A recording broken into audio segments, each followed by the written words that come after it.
Rajkot Gondal highway પરથી 12,000 gelatin stick સાથે એક શખ્સ ઝડપાયો। ક્રાઇમ બ્રાન્ચની મોટી કાર્યવાહી। 12,000 જિલેટીન સ્ટીક અને 4,000 ડિટોનેટર જપ્ત। રાજકોટ ગોંડલ હાઈવે પરથી વિસ્ફોટક સામાનનો મોટો જથ્થો ઝડપાયો। કોઠારિયા સોલવન્ટ પાસે શિવ હોટલ સામેથી કાર્યવાહી। બોલેરો પિકઅપમાંથી 12,000 જિલેટીન સ્ટીક મળી, 4,000 એક્સપ્લોઝિવ ડિટોનેટર અને 30 બંડલ બ્લાસ્ટિંગ કેબલ જપ્ત। કુલ ₹5.95 લાખનો મુદ્દામાલ કબજે। દોલાભાઈ મીર ભરવાડની ધરપકડ। વિસ્ફોટક સામાન પૂરો પાડનાર અને મંગાવનાર 2 શખ્સો ફરાર। રાજકોટ ક્રાઇમ બ્રાન્ચે વધુ તપાસ હાથ ધરી। અહેવાલ સંજય પોપટ। माननीय सीपी सर ब्रजेश कुमार दासर और एडिशनल सीपी सर चैतन्य मंडलिक सर द्वारा राजकोट शहर क्राइम ब्रांच ने गैरकायदेसर प्रवृत्ति आचरता इसमो विरुद्ध कार्रवाई करवा माटे सूचना आपवामां आवेल हती।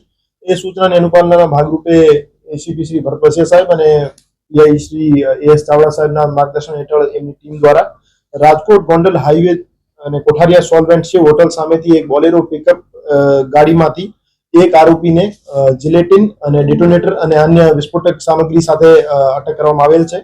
આ જે આરોપી છે દોલાભાઈ રઘુભાઈ મીર એ જાતે ભરવાડ છે અને મૂળ રહેવાસી ચૂડા સુરેન્દ્રનગરનો છે અને હાલ રહેવાસી કોઠારિયા સોલવેન્ટનો હતો। એ સુરેન્દ્રનગરના રહેવાસી હીરાભાઈ ઉર્ફે હિરેન અલગોતર થાનગઢના રહેવાસી છે। એમના કહેવાથી મિતુલ નામના આરોપી પાસેથી એક્સપ્લોઝિવ સામાન લાવતો હતો અને તે દરમિયાન રાજકોટ શહેર ક્રાઇમ બ્રાન્ચ દ્વારા એમને ઝડપી પાડવામાં આવેલ છે। અને એ જે આરોપી હતો એમની પાસેથી 12,000 જિલેટીન સ્ટીક જેનો વજન આશરે 1500 કેજી છે અને બ્લાસ્ટિંગ કેબલના 30 બંડલ અને એક્સપ્લોઝિવ ડિટોનેટરના નગ 4,000 એમની પાસેથી બરામદ કરવામાં આવેલ છે। અને આગળ જે બીજા આરોપીઓ જે એને માલ પૂરો પાડનાર છે અને માલ મંગાવનાર છે એને પકડવા માટેની તજવીજ હાલ ચાલે છે। અલગ અલગ જગ્યાનો ઉપયોગ થતો હોય છે,